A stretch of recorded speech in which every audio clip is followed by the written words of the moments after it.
प्रदेश में किसानों से कपास खरीदी नहीं शुरू किए जाने के विरोध में राज्य सरकार से वसंतराव नाइक शेट्टी अवलंबन मशीन के अध्यक्ष किशोर तिवारी ने आत्मक्लेश अनशन की चेतावनी दी है। तिवारी ने कहा कि राज्य में अगर किसानों से कपास खरीदी शुरू नहीं की गई तो सोमवार से अनशन पर बैठूंगा। किसान नेता तिवारी ने कहा कि राज्य में कपास खरीदी शुरू नहीं होने देने के लिए भाजपा ने साजिश रची है। भाजपा के नेताओं को इस पर अपनी भूमिका स्पष्ट करनी चाहिए। भाजपा के नेता क्वारंटाइन में क्यों चले गए हैं? भारत की आर्थिक राजधानी बंबई है। भारत सरकार को चलाने के लिए 90% रेवेन्यू कलेक्शन भी बंबई से ही जाता है। इतना क्या, अभी पीएम केयर फंड के अंदर भी 75% राशि बंबई से ही आई है। और सबसे ज्यादा कोरोना के मरीज और मृत्यु यह महाराष्ट्र में हो रही है। मुंबई की पूरी आर्थिक व्यवस्था चरमरा गई है। और महाराष्ट्र के जो सबसे बड़ी फसल है कैश क्रॉप, जो 52 लाख हेक्टेयर के अंदर 40 लाख किसान उगाते हैं, वो कपास वैसी ही पड़ी है। केंद्र के सीसीआई के उच्चाधिकारी कहते हैं कि केंद्र चालू करो, उनके इंजीनियर्स कहते हैं हम चालू नहीं करेंगे, उनका स्टाफ कहता है कि हम चालू नहीं करेंगे। आपकी नरेंद्र मोदी जी की सरकार ने लॉकडाउन चालू हुआ तब से ही कहा कि कृषि की कोई भी व्यवस्था पे आंच नहीं आएगी। उन्होंने बार बार पत्र दिया, उसके बाद भी अभी तक 80% कपास के खरीदी के केंद्र शुरू नहीं हुए हैं। तो हम लोग 2 मांग लेकर कल आत्मक्लेश अनशन कर रहे हैं।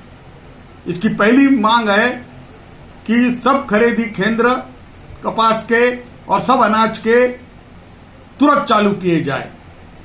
सरकार को कोई अड़चन है तो किसान के दरवाजे जाके खरीदे।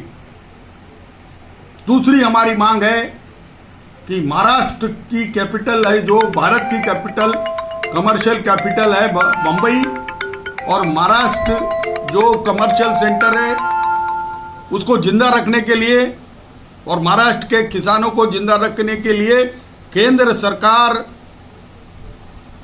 कम से कम 4 लाख करोड़ का पैकेज, एक रिलीफ पैकेज के इससे महाराष्ट्र को तुरंत दे। और क्योंकि बंबई यह ईपी सेंटर हो चुका है, तो केंद्र बंबई को पूरी की पूरी सहायता और दूजा भाव न दे।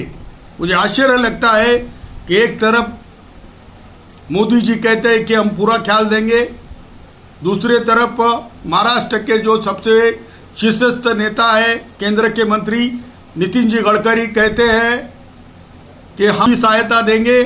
उसी वक्त मुझे बहुत दुख होता है कि किसान तकलीफ में है, यहां की आर्थिक व्यवस्था चरमरा गई है, राज्य की आमदनी 20% पे आ गई है, लेकिन यहां के भाजपा के नेता यहां की सरकार को अस्थिर करने के पीछे लगे हैं। इसलिए हम पंतप्रधान से गुजारिश करेंगे कि हमें बचाइए, किसानों को बचाइए, राज्य को बचाइए। अगर बंबई रहेगी और आर्थिक व्यवस्था बंबई की जिंदा रहेगी तो पूरी देश की जिंदा रहेगी। इसलिए हमारा अनशन है और यह अनशन हम आत्मक्लेश के लिए कर रहे हैं। और इस अनशन से भारत के जो मीडिया जो सुबह से शाम तक केवल जातीयवाद, धार्मिक अंधवाद और एक विशिष्ट तरीके के न्यूज चलाती है, वो मजबूर होके कुछ हमारी भी बात 1-2 मिनट के लिए नहीं तो कह देंगी, तो अच्छा लगेगा।